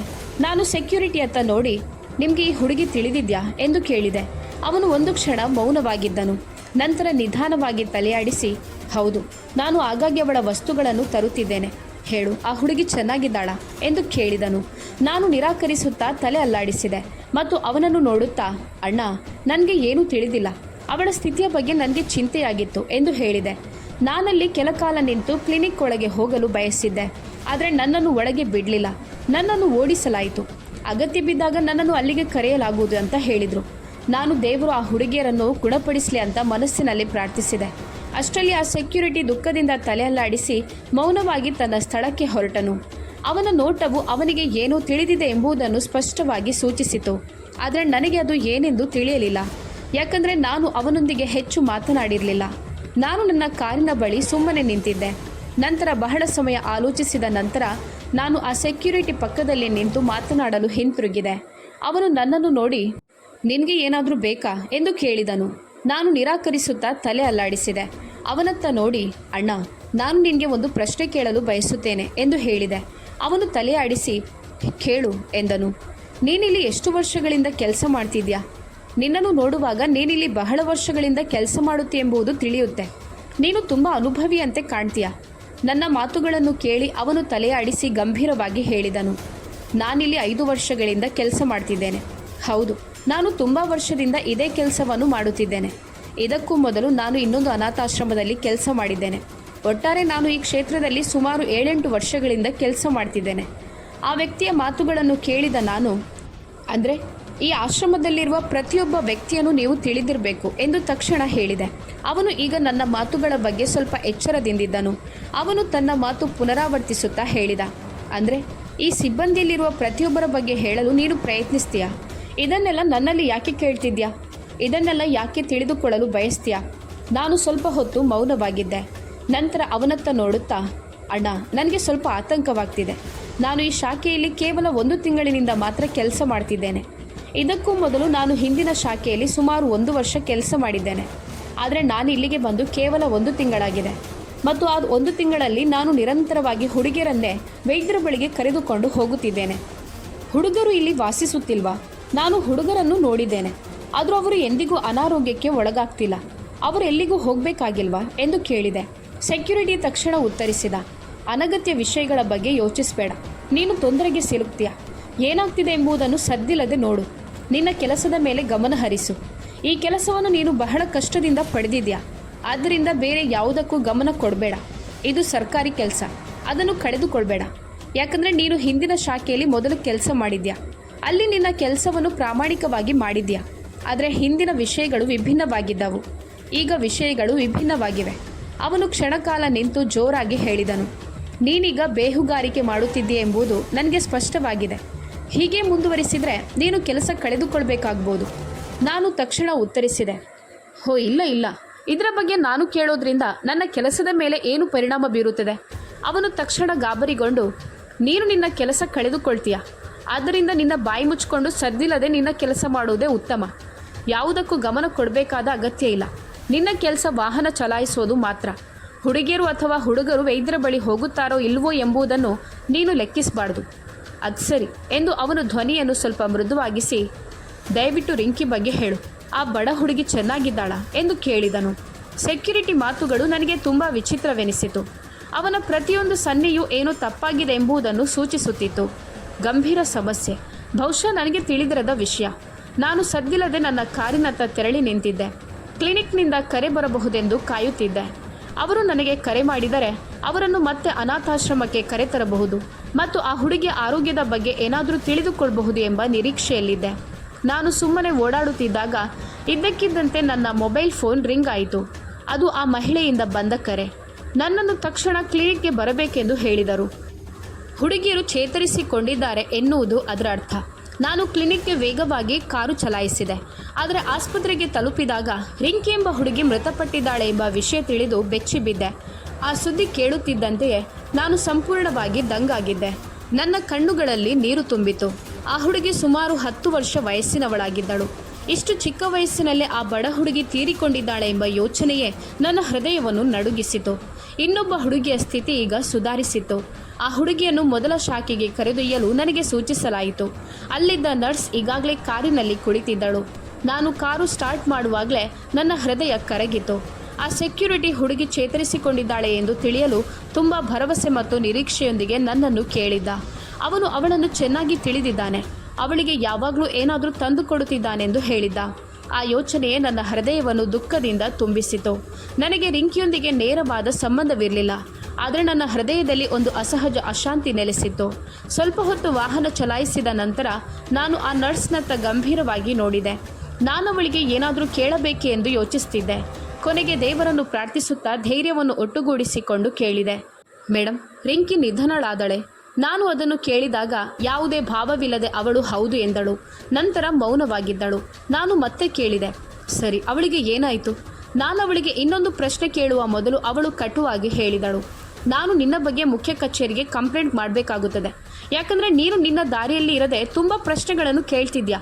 ನಾನು ಈಗಾಗಲೇ ಹೇಳಿದ್ದೇನೆ, ಯಾವುದೇ ಪ್ರಶ್ನೆ ಬೇಡ, ನಿನ್ನ ಕೆಲಸ ಮಾಡು. ಆದರೂ ನೀನು ಇದನ್ನೆಲ್ಲ ಯಾಕೆ ಕೇಳ್ತಿದ್ಯಾ? ಅವಳು ಸತ್ತಿದ್ದಾಳೆ, ನಿನಗೆ ಅದು ಸಾಕು. ಅವಳು ಯಾಕೆ ಸತ್ತಳು, ಹೇಗೆ ಸತ್ತಳು ನಿನಗೆ ತಿಳಿಯಬೇಕಾಗಿಲ್ಲ. ಅವಳು ನಿನ್ನ ಸಂಬಂಧಿಯೇನೂ ಅಲ್ವಲ್ಲ. ಹೀಗಿರುವಾಗ ನೀನು ಅವಳ ಬಗ್ಗೆ ಯಾಕೆ ಇಷ್ಟು ಚಿಂತೆ ಮಾಡ್ತಿದ್ಯಾ? ನಿನ್ನ ಬಾಯಿ ಮುಚ್ಕೊಂಡಿರು, ನಿನ್ನ ಕೆಲಸ ಕಳೆದುಕೊಳ್ಬೇಡ. ಆ ನರ್ಸ್ನ ಮಾತುಗಳನ್ನು ಕೇಳಿದ ನಂತರ ನಾನು ಮೌನವಾಗಿರುವುದು ಉತ್ತಮ ಎಂದು ಭಾವಿಸಿದೆ. ಯಾಕಂದರೆ ಅವಳು ನನ್ನ ಪ್ರಶ್ನೆಗಳಿಗೆ ತುಂಬ ಕೋಪಗೊಂಡಿದ್ದಳು. ಕನ್ನಡಿಯ ಮೂಲಕ ನನ್ನ ಕಣ್ಣುಗಳು ಹುಡುಗಿಯ ಕುತ್ತಿಗೆಯತ್ತ ಹೋದವು. ಅದರ ಮೇಲೆ ಬ್ಯಾಂಡೇಜ್ ಇತ್ತು. ಹುಡುಗಿ ತುಂಬ ದುರ್ಬಲವಾಗಿ ಕಾಣುತ್ತಿದ್ದಳು. ಅವಳು ನಿದ್ರಿಸುತ್ತಿದ್ದಳು. ಆದರೆ ಕೆಲವೊಮ್ಮೆ ಸ್ವಲ್ಪ ಕಣ್ಣು ತೆರೆಯುತ್ತಿದ್ದಳು. ಬಹುಶಃ ಅವಳು ಇನ್ನೂ ಪ್ರಜ್ಞಾಹೀನಳಾಗಿರಬಹುದು. ಸ್ವಲ್ಪ ದೂರ ಪ್ರಯಾಣಿಸಿದ ನಂತರ ನಾನು ಅವರನ್ನು ಅನಾಥಾಶ್ರಮದಲ್ಲಿ ಬಿಟ್ಟೆ. ನಾನು ಹೊರಡುವ ಹೊತ್ತಿಗೆ ಪ್ರಧಾನ ಕಚೇರಿಯಿಂದ ನನಗೆ ಕರೆ ಬಂತು. ಕಚೇರಿಗೆ ತಕ್ಷಣ ತೆರಳಲು ಹೇಳಿದರು. ನನಗೆ ಆಶ್ಚರ್ಯವಾಯಿತು. ಕೇವಲ 1 ತಿಂಗಳಲ್ಲೇ ನನ್ನನ್ನು ಪ್ರಧಾನ ಕಚೇರಿಗೆ ಕರೆಸಲಾಗುತ್ತಿತ್ತು. ಒಂದು ಕ್ಷಣ ನಾನು ಭಯಭೀತನಾದೆ. ನನ್ನ ಪ್ರಶ್ನೆ ನನ್ನ ಕೆಲಸವನ್ನು ಅಪಾಯಕ್ಕೆ ಸಿಲುಕಿಸಿತ್ತು. ನಾನು ಅಂಥ ಗಂಭೀರ ತಪ್ಪು ಮಾಡಿಲ್ಲದಿದ್ದರೂ ಆ ಆಲೋಚನೆ ನನ್ನೊಳಗೆ ನಡುಕವನ್ನುಂಟು ಮಾಡಿತು. ನಾನು ತಕ್ಷಣ ಮುಖ್ಯ ಕಚೇರಿಗೆ ಹೊರಟೆ. ನನ್ನ ಪ್ರಯಾಣದ ನಂತರ ನಾನು ಮುಖ್ಯ ಕಚೇರಿಗೆ ಬಂದಾಗ ಒಬ್ಬ ಅಧಿಕಾರಿ ನನ್ನ ಮುಂದೆ ಕುಳಿತಿದ್ದರು. ಅವರು ತುಂಬ ಗಂಭೀರವಾಗಿ ಕಾಣುತ್ತಿದ್ದರು. ನಾನವರಿಗೆ ನಮಸ್ಕರಿಸಿದೆ ಮತ್ತು ಅವರು ನನ್ನನ್ನು ನೋಡಿ, ಓಹೋ, ನೀನಾ ಹೊಸ ಚಾಲಕ ಅಜಯ್ ಪ್ರಕಾಶ್? ನಾನು ಉತ್ತರಿಸಿದೆ, ಹೌದು ಸರ್. ಅವರು ಹೇಳಿದರು, ಏನು ವಿಷಯ? ನೀನು ತುಂಬ ಮಾತನಾಡುತ್ತೀಯ ಅಂತ ಕೇಳಿದೆ. ನೀನು ನರ್ಸ್ಗಳೊಂದಿಗೆ ಮತ್ತು ಇತರ ಕೆಲಸದವರೊಂದಿಗೆ ಮಾತನಾಡುತ್ತಾ ತುಂಬ ಸಂತೋಷವಾಗಿದೆಯಾ ಎಂದು ನಾನು ಕೇಳಿದ್ದೇನೆ. ನಿನಗೆ ಯಾವ ಕೆಲಸ ನೀಡಲಾಗಿದೆ? ಅಲ್ಲಿದ್ದವರನ್ನು ಪ್ರಶ್ನಿಸಲು, ಮಹಿಳೆಯರೊಂದಿಗೆ ಮಾತನಾಡಲು ನಿನಗೆ ಸಂಬಳ ನೀಡ್ತಿದ್ದೇವಾ? ಅವರು ನನ್ನ ಕಣ್ಣನ್ನು ನೇರವಾಗಿ ದಿಟ್ಟಿಸಿ ನನ್ನಲ್ಲಿ ಹಲವು ಪ್ರಶ್ನೆಗಳನ್ನು ಕೇಳಿದರು. ಆದರೆ ನಾನು ತಲೆಬಾಗಿ, ಸರ್, ನಾನು ಸ್ವಲ್ಪ ಬೇಸರಗೊಂಡಿದ್ದೆ. ನಾನು ಯಾವುದೇ ತಪ್ಪು ಮಾಡಿಲ್ಲ ಅಂತ ಹೇಳಿದೆ. ನಾನು ಮಾನವೀಯತೆಯಿಂದ ಹುಡುಗಿಯರ ಬಗ್ಗೆ ಕೇಳುತ್ತಿದ್ದೆ ಮತ್ತು ನಾನು ರಿಂಕಿ ಎಂಬ ಆ ಹುಡುಗಿಯನ್ನು ನೋಡಿದ್ದೆ. ಹಾಗಾಗಿ ಅವಳ ಹೆಸರು ನನಗೆ ತಿಳಿದಿತ್ತು. ನಾನು ಮುಗಿಸುವ ಮೊದಲೇ ಅಧಿಕಾರಿ ಹೇಳಿದರು, ನಿನ್ನ ಬಾಯಿ ಮುಚ್ಚು. ಸಾಧ್ಯವಾದರೆ ನಿನ್ನ ಸ್ವಂತ ಕೆಲಸ ನೋಡ್ಕೊ. ನಿನ್ನ ಕೆಲಸದ ಮೇಲೆ ಕೇಂದ್ರೀಕರಿಸುವ ಬದಲು ಇತರ ವಿಷಯಗಳನ್ನು ನೋಡಲು ಪ್ರಾರಂಭಿಸುವ ಜನರನ್ನು ನಾನು ನಿಜವಾಗಿಯೂ ದ್ವೇಷಿಸುತ್ತೇನೆ. ನಿನಗೆ ಏನು ಬೇಕು? ನಾನು ನಿನ್ನನ್ನು ಕೆಲಸದಿಂದ ತೆಗೆದುಹಾಕುತ್ತೇನೆ. ನಾನು ತಕ್ಷಣ ಉತ್ತರಿಸಿದೆ, ಇಲ್ಲ ಸರ್, ನಾನು ಕ್ಷಮೆ ಯಾಚಿಸ್ತೇನೆ. ನಾನು ಅವರ ಮುಂದೆ ನನ್ನ ಕೈಗಳನ್ನು ಮುಗಿದು ನಾನು ತಪ್ಪು ಮಾಡಿದೆ. ನೀವು ಮತ್ತೆ ನನ್ನ ಬಗ್ಗೆ ದೂರು ನೀಡಲು ಅವಕಾಶವನ್ನು ನೀಡೋದಿಲ್ಲ. ನಾನು ಈ ತಪ್ಪನ್ನು ಮತ್ತೆ ಎಂದಿಗೂ ಮಾಡೋದಿಲ್ಲ. ನಾನು ನನ್ನ ಕೆಲಸದ ಮೇಲೆ ಮಾತ್ರ ಗಮನ ಹರಿಸುತ್ತೇನೆ. ನನಗೆ ಅರ್ಥವಾಯಿತು. ಯಾಕಂದರೆ ನಾವು ಯಾವುದೇ ವಿಷಯದಲ್ಲಿ ಹಸ್ತಕ್ಷೇಪ ಮಾಡಲು ಸಾಧ್ಯವಿಲ್ಲ ಎಂದು ಸೆಕ್ಯೂರಿಟಿ ಈಗಾಗಲೇ ನನಗೆ ವಿವರಿಸಿದ್ದಾನೆ. ನಾವು ಎಲ್ಲವನ್ನು ನಿರ್ಲಕ್ಷಿಸಿ ನಮ್ಮ ಕೆಲಸದ ಮೇಲೆ ಗಮನ ಹರಿಸಬೇಕು. ನಾನು ಕೈಗಳನ್ನು ಮಡಿಸಿ, ದಯವಿಟ್ಟು ನನ್ನನ್ನು ಕ್ಷಮಿಸಿ ಸರ್, ನನ್ನನ್ನು ಕೆಲಸದಿಂದ ತೆಗೆದು ಹಾಕಬೇಡಿ. ಈ ಕೆಲಸ ನನಗೆ ತುಂಬ ಮುಖ್ಯವಾಗಿದೆ ಎಂದು ಹೇಳಿದೆ. ಆಗ ಆ ವ್ಯಕ್ತಿ, ಅದಕ್ಕಾಗಿಯೇ ನಾನು ಹೇಳುತ್ತಿದ್ದೇನೆ, ಸುಮ್ಮನಿದ್ದು ನಿನ್ನ ಕೆಲಸದ ಮೇಲೆ ಮಾತ್ರ ಗಮನ ಹರಿಸುವುದು ಉತ್ತಮ. ಇಲ್ಲದಿದ್ದರೆ ನೀನು ಅಧಿಕ ಪ್ರಸಂಗಿತನ ಮಾಡಿದರೆ ನಾನು ಹೆಚ್ಚು ಸಮಯ ಕಾಯೋದಿಲ್ಲ ಮತ್ತು ಶೀಘ್ರದಲ್ಲೇ ನಿನ್ನನ್ನು ಕೆಲಸದಿಂದ ತೆಗೆದು ಹಾಕುತ್ತೇನೆ. ಅವರು ಕೋಪದಿಂದ ನನ್ನನ್ನು ಅಲ್ಲಿಂದ ಹೊರಗೆ ಹೋಗಲು ಹೇಳಿದರು. ಸರಿ ಸರ್ ಎಂದು ಹೇಳಿ ತಕ್ಷಣ ಹೊರಟು ಬಂದೆ. ನನ್ನ ಹೃದಯ ಬಡಿಯುತ್ತಿತ್ತು. ಇಂದು ನನಗೆ ಈ ರೀತಿ ಏನಾದರೂ ಆಗಬಹುದು ಎಂದು ನನಗೆ ತಿಳಿದಿರಲಿಲ್ಲ. ನಾನು ಭಯಭೀತನಾಗಿದ್ದೆ. ಆದರೆ ದೇವರು ನನ್ನನ್ನು ಉಳಿಸಿದ್ದಾನೆ ಎಂದು ನಾನು ನನ್ನನ್ನು ಸಮಾಧಾನ ಪಡಿಸಿಕೊಂಡೆ. ನಾನು ಇನ್ಯಾವತ್ತೂ ಹೀಗೆ ಏನನ್ನೂ ಮಾಡೋದಿಲ್ಲ. ದಿನ ಎಂದಿನಂತೆ ಕಳೆಯಿತು. ನಾನು 1-2 ಟ್ರಿಪ್ ಮಾತ್ರ ಮಾಡಿದೆ. ಒಂದು ಅನಾಥಾಶ್ರಮದಿಂದ ಇನ್ನೊಂದು ಅನಾಥಾಶ್ರಮಕ್ಕೆ ಫುಡ್ ತಲುಪಿಸಿದೆ. ಅದನ್ನು ಹೊರತುಪಡಿಸಿ ನನಗೆ ಬೇರೆ ಯಾವುದೇ ಕೆಲಸಗಳಿರಲಿಲ್ಲ. ನಾನು ಸಂಜೆ 5 ಗಂಟೆಗೆ ರಜೆಯಲ್ಲಿದ್ದೆ. ಅದರ ನಂತರ ನಾನು ಕಾರ್ಖಾನೆಯ ಕಾರ್ಮಿಕರನ್ನು ಮನೆಗೆ ಕರೆದೊಯ್ಯಲು ಹೋದೆ ಮತ್ತು ನಂತರ ರಾತ್ರಿ 9ರ ಸುಮಾರಿಗೆ ಮನೆಗೆ ಬಂದೆ. ಯಾಕಂದರೆ ಇಂದು ನಾನು ನನ್ನ ಹೆಣ್ಣು ಮಕ್ಕಳಿಗೆ ಬೇಗನೆ ಮನೆಗೆ ಬಂದು ಅವರೊಂದಿಗೆ ಊಟ ಮಾಡುತ್ತೇನೆ ಎಂದು ಭರವಸೆ ನೀಡಿದ್ದೆ. ಆದರೆ ನಾನು ಮನೆಗೆ ಪ್ರವೇಶಿಸಿದ ತಕ್ಷಣ ನನಗೆ ದುಃಖವಾಯಿತು. ದೀಪಗಳು ಆರಿದ್ದವು. ಆಗ ನನಗೆ ನೆನಪಾಯಿತು, ನಾನು ಬಿಲ್ ಪಾವತಿಸದ ಕಾರಣ ವಿದ್ಯುತ್ ಇಲಾಖೆ ಇಂದು ವಿದ್ಯುತ್ ಕಡಿತಗೊಳಿಸಿರಬೇಕು ಎಂದು. ಅದಕ್ಕಾಗಿ ಕರೆಂಟ್ ಇರಲಿಲ್ಲ. ಅದಕ್ಕೂ ಮೊದಲು ನಾನು 3 ತಿಂಗಳು ಸುಮ್ಮನೆ ಕುಳಿತಿದ್ದೆ. ಯಾಕಂದರೆ 3 ತಿಂಗಳ ಹಿಂದೆ ನನಗೆ ಕೆಲಸವಿರಲಿಲ್ಲ. ನನಗೆ ಚಾಲಕನಾಗೋದು ಇಷ್ಟವಿರಲಿಲ್ಲ. ಹಾಗಾಗಿ ನಾನು ನನ್ನ ಕೆಲಸವನ್ನು ಬಿಟ್ಟು ನಾನು ವಿದ್ಯಾವಂತನಾಗಿರೋದ್ರಿಂದ ನನಗೆ ಒಳ್ಳೆಯ ಕೆಲಸ ಸಿಗುತ್ತದೆ ಎಂದು ಭಾವಿಸಿದೆ. ಆದರೆ ನನ್ನ ಅದೃಷ್ಟ ಕೆಟ್ಟದಾಗಿತ್ತು. ನನಗೆ ಏನೂ ಸಿಗಲಿಲ್ಲ ಮತ್ತು ನಾನು ಬಹಳ ಸಮಯದಿಂದ ಕೆಲಸ ಹುಡುಕುತ್ತಿದ್ದೆ. ನನ್ನ ಕುಟುಂಬದ ಪರಿಸ್ಥಿತಿ ಹದಗೆಡುತ್ತಲೇ ಇದ್ದಾಗ ನಾನು ನನ್ನ ಹಳೆಯ ಕೆಲಸಕ್ಕೆ ಹಿಂತಿರುಗಬೇಕೆಂದು ನಿರ್ಧರಿಸಿದೆ. ಯಾಕಂದರೆ ಡ್ರೈವಿಂಗ್ ನನ್ನ ನಿಜವಾದ ಕೆಲಸ. ಬಹುಶಃ ದೇವರು ನಾನು ಡ್ರೈವಿಂಗನ್ನು ಮುಂದುವರಿಸಬೇಕೆಂದು ಬಯಸಿರ್ಬೋದು. ಆದರೆ ನಾನು ಅನಾಥಾಶ್ರಮಕ್ಕೆ ಹಿಂತಿರುಗಿದಾಗ ಅವರು ಇನ್ನೊಬ್ಬ ಚಾಲಕನನ್ನು ನೇಮಿಸಿಕೊಂಡಿದ್ದಾರೆ ಎಂದು ನನಗೆ ತಿಳಿಯಿತು. ಹೀಗಾಗಿ ಅವರು 2 ವರ್ಷಗಳ ಹಿಂದೆ ತೆರೆದಿದ್ದ ಮತ್ತೊಂದು ಶಾಖೆಯಲ್ಲಿ ನನಗೆ ಕೆಲಸ ನೀಡಿದರು. ನಾನಲ್ಲಿ ಹೋದ ತಕ್ಷಣವೇ ಕೆಲಸ ಸಿಕ್ಕಿತು. ಆದರೆ ಆ ಸ್ಥಳದಲ್ಲಿ ಕೆಲಸ ಪ್ರಾರಂಭಿಸಿ ಇನ್ನೂ 1 ತಿಂಗಳಾಗಿರಲಿಲ್ಲ. ಆದ್ದರಿಂದ ನನ್ನ ಬಳಿ ಹಣವಿರಲಿಲ್ಲ. ನಾನು ಮನೆಗೆ ಕರೆದುಕೊಂಡು ಬಂದಿದ್ದ ಕಾರ್ಖಾನೆಯ ಕೆಲಸಗಾರರು ಪ್ರತಿ 10 ದಿನಗಳಿಗೊಮ್ಮೆ ನನಗೆ ದುಡ್ಡು ನೀಡುತ್ತಿದ್ದರು. ಅದರಿಂದ ನನ್ನ ಮನೆಯ ಖರ್ಚುಗಳು ಹೇಗೂ ಸರಿ ಹೋಗುತ್ತಿದ್ದವು. ನನಗೆ ಒಳ್ಳೆಯ ಕೆಲಸವಿತ್ತು. ಯಾವುದೇ ತೊಂದರೆಗಳಿರಲಿಲ್ಲ. ಆದರೆ ನಾನು ಆ ಕೆಲಸವನ್ನು ಬಿಟ್ಟ ನಂತರ ನಮ್ಮ ಮನೆಯ ಪರಿಸ್ಥಿತಿ ಕ್ರಮೇಣ ಹದಗೆಟ್ಟಿತು. ಕೆಟ್ಟ ಸಮಯಕ್ಕಾಗಿ ನಾನು ಉಳಿತಾಯ ಮಾಡಿರಲಿಲ್ಲ ಎಂದಲ್ಲ, ಮನೆಯೊಳಗೆ ಹಲವು ಸಮಸ್ಯೆಗಳನ್ನು ಎದುರಿಸಿದ್ದೆ. ಆದರೆ ನನ್ನ ಹೆಣ್ಣು ಮಕ್ಕಳನ್ನು ಸಮಯಕ್ಕೆ ಶಾಲೆಗೆ ಸೇರಿಸಿದ್ದೆ. ನಾನು ತಿನ್ನದಿದ್ದರೂ ಅವರಿಗೆ ಯಾವಾಗಲೂ ತಿನ್ನೋಕೆ ನೀಡುತ್ತಿದ್ದೆ. ಅನಾಥಾಶ್ರಮದಿಂದ ನನ್ನ ಸಂಬಳ ಇನ್ನೂ ಬಂದಿರಲಿಲ್ಲ. ಅಲ್ಲಿ ಸಂಬಳ ಹೆಚ್ಚಿತ್ತು. ಅದರಿಂದ ನಾನು ವಿದ್ಯುತ್ ಬಿಲ್, ಗ್ಯಾಸ್ ಬಿಲ್ ಹಾಗೂ ದಿನಸಿ ಪಾವತಿಸಬಹುದು ಎಂದುಕೊಂಡಿದ್ದೆ. ಆದರೆ ವಿದ್ಯುತ್ ಇಲಾಖೆ ನಮ್ಮ ಮನೆಯಲ್ಲಿ ಸರಬರಾಜನ್ನು ನನ್ನ ಸಂಬಳ ಬರೋದಕ್ಕೆ ಕೇವಲ 2 ದಿನ ಬಾಕಿ ಇದ್ದಾಗಲೇ ಕಡಿತಗೊಳಿಸಿತು. ನನ್ನ ಜೀವನ ಶೀಘ್ರದಲ್ಲೇ ಸಹಜವಾಗುತ್ತದೆ ಎಂದು ನಾನು ಭಾವಿಸಿದ್ದೆ. ನನ್ನ ಹೆಣ್ಣು ಮಕ್ಕಳ ಭವಿಷ್ಯಕ್ಕಾಗಿ ನಾನು ನನ್ನ ಖಾತೆಯಲ್ಲಿ ಸ್ವಲ್ಪ ಹಣವನ್ನು ಉಳಿಸಿದ್ದೆ. ಆದರೆ ಇದಕ್ಕಿಂತ ಕೆಟ್ಟ ಪರಿಸ್ಥಿತಿ ಯಾವುದಿರ್ಬೋದು? ಮನೆಯಲ್ಲಿ ವಿದ್ಯುತ್ ಇರಲಿಲ್ಲ. ದಿನಸಿ ಮತ್ತು ವಿದ್ಯುತ್ ಬಿಲ್ ಪಾವತಿಸಲು ಹಣವಿಲ್ಲದ ಕಾರಣ ನಾನು ದೀಪಗಳನ್ನು ಹಚ್ಚದೆ ಕತ್ತಲಿನಲ್ಲಿ ಕೂತಿದ್ದೆ. ನಾನು ಕಾರ್ಮಿಕರಿಂದ ಪಡೆದಿದ್ದ ಹಣದಿಂದ ಬಿಲ್ ಪಾವತಿಸಿದೆ. ಆದರೆ ಈಗ ಅದು ಕೂಡ ಬಹುತೇಕ ಮುಗಿಯಿತು. ಈ 2 ಅಗತ್ಯ ವಸ್ತುಗಳಿಲ್ಲದೆ ನಾನು ಹೇಗೆ ಬದುಕು ಸಾಗಿಸಲಿ? ಹೀಗಾಗಿ ನನ್ನ ಮುಂದಿನ ಸಂಬಳ ಬಂದ ಕೂಡಲೇ ವಿದ್ಯುತ್ ಬಿಲ್ ಪಾವತಿಸಬೇಕು ಎಂದು ನಿರ್ಧರಿಸಿದೆ. ನಾನು ಮನೆಗೆ ಪ್ರವೇಶಿಸಿದಾಗ ನನ್ನ ಹೆಂಡತಿ ನಮ್ಮಿಬ್ಬರು ಹೆಣ್ಣು ಮಕ್ಕಳ ಜೊತೆಗೆ ಹಾಸಿಗೆ ಮೇಲೆ ಮಲಗಿದ್ದಳು. ಅವಳು ತಕ್ಷಣ ನನ್ನ ಬಳಿ ಬಂದು ಊಟದ ತಟ್ಟೆ ಹಾಗೂ ಕಾರಿನ ಕೀಲಿಗಳನ್ನು ನನ್ನ ಕೈಯಿಂದ ತೆಗೆದುಕೊಂಡು, ಬೆಳಗ್ಗಿನಿಂದಲೇ ಚಿಕ್ಕವಳ ಜ್ವರ ಕಡಿಮೆಯಾಗಿಲ್ಲ, ನೀವು ಅವಳನ್ನು ವೈದ್ಯರ ಬಳಿಗೆ ಕರೆದೊಯ್ಯಬೇಕು ಎಂದು ಕಳವಳದಿಂದ ಹೇಳಿದಳು. ನಾನು ತಕ್ಷಣ ನನ್ನ ಮಕ್ಕಳ ಬಳಿ ಹೋದೆ. ಇಬ್ಬರ ಹಣೆಯ ಮೇಲೆ ಮುತ್ತಿಟ್ಟು ನನ್ನ ಮಡಿಲಲ್ಲಿ ಕಿರಿಯ ಮಗಳನ್ನು ಎತ್ತಿಕೊಂಡು ಕೇಳಿದೆ, ಏನಾಗಿದೆ ನನ್ನ ಮುದ್ದು ಮಗಳೇ, ನಿನಗೆ ಜ್ವರನಾ? ಅವಳು ನನ್ನ ಕುತ್ತಿಗೆಗೆ ತೋಳು ಹಾಕಿಕೊಂಡು ನಿಧಾನವಾಗಿ ಹೇಳಿದಳು, ಹೌದು ಅಪ್ಪ, ನನಗೆ ಜ್ವರ ಇದೆ, ನನಗೆ ಕೆಮ್ಮು ಕೂಡ ಬರ್ತಿದೆ. ಅವಳ ಮೃದು ಧ್ವನಿ ನನ್ನ ಹೃದಯವನ್ನು ಚುಚ್ಚಿತು. ನಾನು ತಕ್ಷಣ ಅವಳನ್ನು ತಬ್ಬಿಕೊಂಡು ಎದ್ದೆ. ಆಗ ನನ್ನ ಹೆಂಡತಿ ನಿಧಾನವಾಗಿ ಹೇಳಿದಳು, ಮೊದಲು ನೀವು ಏನಾದರೂ ತಿನ್ನಿ, ನಂತರ ಅವಳನ್ನು ವೈದ್ಯರ ಬಳಿಗೆ ಕರೆದೊಯ್ಯಿರಿ ಎಂದು ಹೇಳಿ ನನ್ನ ಹೆಂಡತಿ ಉಪಹಾರವನ್ನು ಬಿಸಿ ಮಾಡಲು ಪ್ರಾರಂಭಿಸಿದಳು. ಆದರೆ ನಾನು ನನ್ನ ಹೆಂಡತಿಯನ್ನು ನೋಡಿ, ಇಲ್ಲ, ಊಟ ಬಡಿಸಬೇಡ, ನಾನು ಮೊದಲು ಅವಳಿಗೆ ಸ್ವಲ್ಪ ಔಷಧಿ ತರುತ್ತೇನೆ ಎಂದು ಹೇಳಿದೆ. ಕಾರಿನ ಕೀಲಿಗಳನ್ನು ನನಗೆ ಕೊಡು ಎಂದು ಕೇಳಿದೆ. ಅವಳು ತಕ್ಷಣ ಕೀಲಿಗಳನ್ನು ಕೊಟ್ಟಳು. ನಾನು ಬೇಗನೆ ಕಾರು ಹತ್ತಿ ವೈದ್ಯರ ಬಳಿಗೆ ಹೋದಾಗ ನನ್ನ ಮಗಳ ಸ್ಥಿತಿಯಿಂದ ನನಗೆ ತುಂಬ ದುಃಖವಾಯಿತು. ನನ್ನ ಇಬ್ಬರು ಹೆಣ್ಣು ಮಕ್ಕಳ ಬಗ್ಗೆ ನನಗೆ ಯಾವಾಗಲೂ ತುಂಬ ಚಿಂತೆ ಇತ್ತು. ಅವರಿಗೆ ಏನಾದರೂ ಆಗೋದನ್ನು ನಾನು ಎಂದಿಗೂ ಸಹಿಸಲಾರೆ. ಇಂದು ನನ್ನ ಜೇಬಿನಲ್ಲಿ ಹೆಚ್ಚು ಹಣವಿರಲಿಲ್ಲ. ನಮಗೆ ಅನಾಥಾಶ್ರಮದಿಂದ ಒಂದು ಕಾರ್ಡ್ ನೀಡಲಾಗಿತ್ತು. ಅದು ನಮಗೆ ಅನಾಥಾಶ್ರಮದ ವೈದ್ಯರಿಂದ ಉಚಿತ ಚಿಕಿತ್ಸೆ ಪಡೆಯಲು ಅವಕಾಶ ಮಾಡಿಕೊಟ್ಟಿತು. ಆದಾಗ್ಯೂ ಈ ವೈದ್ಯರೊಂದಿಗೆ ನನಗೆ ಸಂಪೂರ್ಣವಾಗಿ ಸಮಾಧಾನವಾಗಲಿಲ್ಲ. ಯಾಕಂದರೆ ಹುಡುಗಿಯರು ಪ್ರತಿದಿನ ಅನಾರೋಗ್ಯಕ್ಕೆ ಒಳಗಾಗುತ್ತಿದ್ದರು ಮತ್ತು ಅವರನ್ನು ಅವರ ಬಳಿಗೆ ಕರೆದೊಯ್ಯಲಾಗುತ್ತಿತ್ತು. ಇಂದು ನಾನು ನನ್ನ ಮಗಳನ್ನು ಸಹ ಅಲ್ಲಿಗೆ ಕರೆದೊಯ್ಯುತ್ತಿದ್ದೆ. ಹೀಗಾಗಿ ನನಗೆ ಸ್ವಲ್ಪ ಅಸ್ವಸ್ಥತೆ ಮತ್ತು ಅನುಮಾನ ಅನಿಸಿತು. ಆದರೆ ನನ್ನ ಬಳಿ ಹಣವಿಲ್ಲದ ಕಾರಣ ನಾನು ಅದೇ ವೈದ್ಯರ ಬಳಿಗೆ ಹೋಗಬೇಕಾಯಿತು. ದೀರ್ಘ ಪ್ರಯಾಣದ ನಂತರ ನಾನು ವೈದ್ಯರ ಚಿಕಿತ್ಸಾಲಯವನ್ನು ತಲುಪಿದೆ. ನನ್ನ ಮಗಳನ್ನು ನನ್ನ ತೋಳುಗಳಲ್ಲಿ ಹಿಡಿದುಕೊಂಡು ಒಳಗೆ ಹೋಗಲು ಹೊರಟಿದ್ದಾಗ ಗಾರ್ಡ್ ನನ್ನನ್ನು ತಡೆದು, ನೀನು ಇಲ್ಲೇಕಿದ್ಯಾ? ನೀನು ಅನಾಥಾಶ್ರಮದ ಚಾಲಕ ಅಲ್ವಾ ಎಂದು ಕೇಳಿದನು. ನಾನು ನಿಧಾನವಾಗಿ ತಲೆ ಅಲ್ಲಾಡಿಸಿ ಅವನತ್ತ ನೋಡಿ, ಹೌದು ಅಣ್ಣ, ನನ್ನ ಕಾರ್ಡ್ ಸಿದ್ಧವಾಗಿದೆ. ನನ್ನ ಮಗಳು ತುಂಬ ಅಸ್ವಸ್ಥಳಾಗಿದ್ದಾಳೆ. ನಾನು ತಕ್ಷಣ ವೈದ್ಯರನ್ನು ಭೇಟಿ ಮಾಡಬೇಕು. ನಾನು ಅವಳಿಗೆ ಚಿಕಿತ್ಸೆ ನೀಡಲು ಇಲ್ಲಿಗೆ ಬಂದಿದ್ದೇನೆ. ಅವಳಿಗೆ ತುಂಬ ಜ್ವರ ಇದೆ. ದಯವಿಟ್ಟು ನನ್ನನ್ನು ಒಳಗೆ ಬಿಡಿ ಎಂದೆ.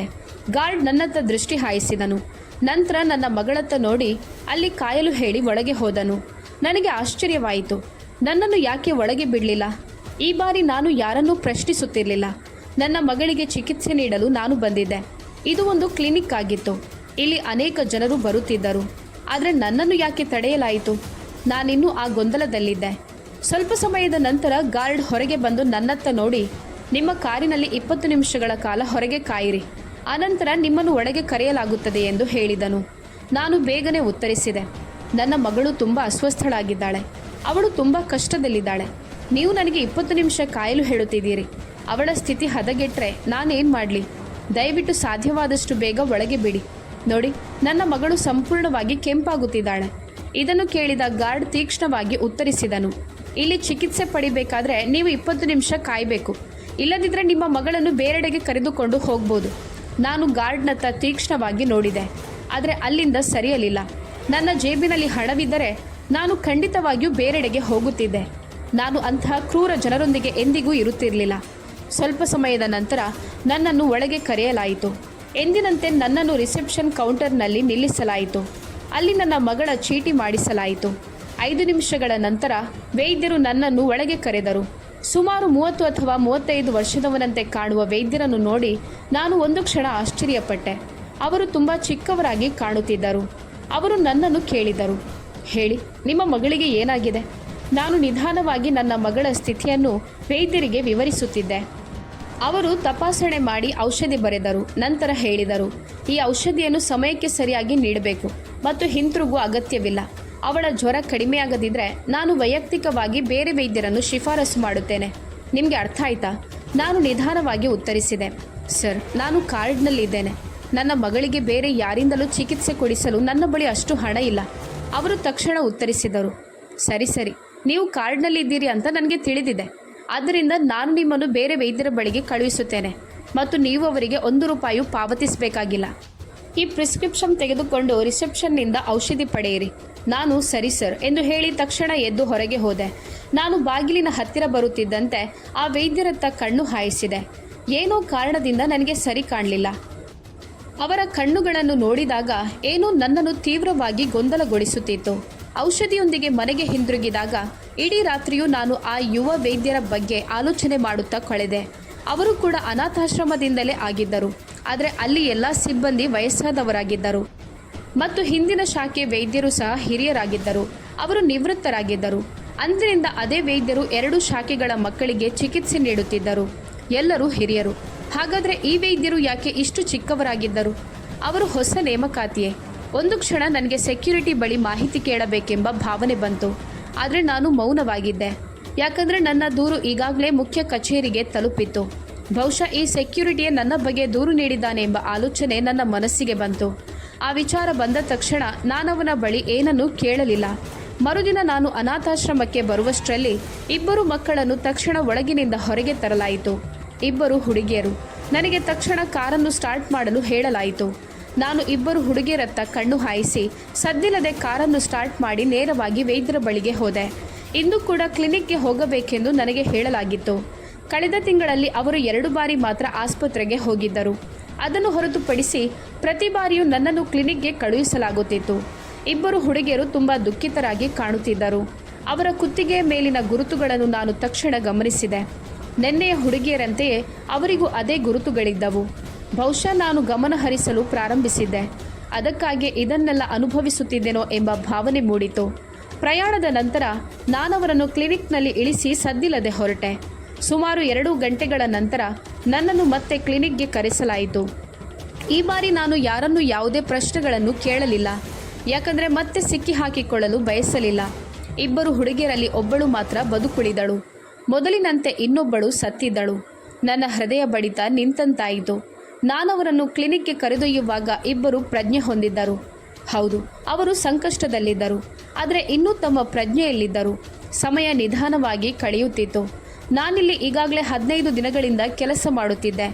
ನನಗೆ ಸಂಬಳ ಸಿಕ್ಕಿತ್ತು. ನಾನು ವಿದ್ಯುತ್ ಬಿಲ್ ಪಾವತಿಸಿದ್ದೆ. ನನ್ನ ಮಗಳ ಆರೋಗ್ಯ ಸ್ವಲ್ಪ ಸುಧಾರಿಸಿತ್ತು ಮತ್ತು ಮನೆಗೆ ಕೆಲವು ದಿನಸಿ ಸಾಮಾನುಗಳನ್ನು ತಂದಿದ್ದೆ. ಆದರೆ ನನ್ನ ಹೃದಯ ಇನ್ನೂ ಶಾಂತವಾಗಿರಲಿಲ್ಲ. ಪ್ರತಿದಿನ ಹೊಸ ಹುಡುಗಿಯರು ಸಾಯುತ್ತಿದ್ದರು. ಅವರಲ್ಲಿ ಒಬ್ಬರನ್ನು ಉಳಿಸಲು ಆಗದೆ ಹೋಗೋದು ನನಗೆ ಅಪಾರ ನೋವನ್ನುಂಟು ಮಾಡುತ್ತಿತ್ತು. ಅನೇಕ ಹುಡುಗಿಯರು ಸಾಯೋದ್ರಲ್ಲಿ ಏನೋ ತಪ್ಪಿತ್ತು. ಅವರು ಯಾಕೆ ಅನಾರೋಗ್ಯಕ್ಕೆ ಒಳಗಾಗುತ್ತಿದ್ದರು? ಅವರನ್ನು ವೈದ್ಯರ ಬಳಿಗೆ ಯಾಕೆ ಕರೆದೊಯ್ಯಲಾಗುತ್ತಿತ್ತು? ಕೆಲವು ಹುಡುಗಿಯರು ಬದುಕುಳಿದರೆ ಇತರರು ಯಾಕೆ ಸತ್ತರು? ಏನೋ ತಪ್ಪಾಗುತ್ತಿತ್ತು. ಈ ಜನರು ಹುಡುಗಿಯರ ಕುತ್ತಿಗೆಯ ಮೇಲಿನ ಗುರುತುಗಳನ್ನು ಮರೆ ಮಾಡುತ್ತಿದ್ದರು. ಕೆಲವರಿಗೆ ಮೂಗಿನಿಂದ ರಕ್ತಸ್ರಾವವಾಗುತ್ತಿತ್ತು, ಕೆಲವರಿಗೆ ಬಾಯಿಯಿಂದ ರಕ್ತ ಬರುತ್ತಿತ್ತು ಮತ್ತು ಕೆಲವೊಮ್ಮೆ ಅವರ ಕೈಕಾಲುಗಳು ವಕ್ರವಾಗುತ್ತಿದ್ದವು. ಅವರು ಹುಡುಗಿಯರಿಗೆ ಏನು ಮಾಡುತ್ತಿದ್ದಾರೆ? ಕಳೆದ 1 ತಿಂಗಳು ಮತ್ತು 15 ದಿನಗಳಲ್ಲಿ ಅವರು ನನ್ನೊಂದಿಗೆ ಒಂದೇ ಒಂದು ಮಗುವನ್ನು ಆಸ್ಪತ್ರೆಗೆ ಕಳುಹಿಸಿರಲಿಲ್ಲ. ನನ್ನ ಹೊರತಾಗಿ ಅನಾಥಾಶ್ರಮಕ್ಕೆ ಬೇರೆ ಚಾಲಕರು ಇರಲಿಲ್ಲ. ನಾನು ತೀವ್ರವಾಗಿ ಖಿನ್ನತೆಗೆ ಒಳಗಾಗಿದ್ದೆ. ಇಲ್ಲಿ ಏನೋ ಅಸಹಜವಾಗಿತ್ತು. ನನ್ನ ಮೊದಲ ಸಂಬಳದ ನಂತರ ಮನೆಯ ಪರಿಸ್ಥಿತಿ ಬದಲಾಗಲು ಪ್ರಾರಂಭಿಸಿತು. ನನ್ನ ಹೆಣ್ಣು ಮಕ್ಕಳು ತುಂಬ ಸಂತೋಷವಾಗಿದ್ದರು. ಮನೆಯಲ್ಲಿ ವಿದ್ಯುತ್ ಸಂಪರ್ಕ ಮರುಸ್ಥಾಪಿಸಲಾಗಿತ್ತು. Gas bill ಪಾವತಿಸಲಾಗಿತ್ತು. ಇತರ ಅಗತ್ಯ ಕೆಲಸಗಳನ್ನು ನಿಧಾನವಾಗಿ ಪೂರ್ಣಗೊಳಿಸಲಾಗುತ್ತಿತ್ತು. ಆದರೆ ನನ್ನ ಮನಸ್ಸಿಗೆ ನೆಮ್ಮದಿ ಇರಲಿಲ್ಲ.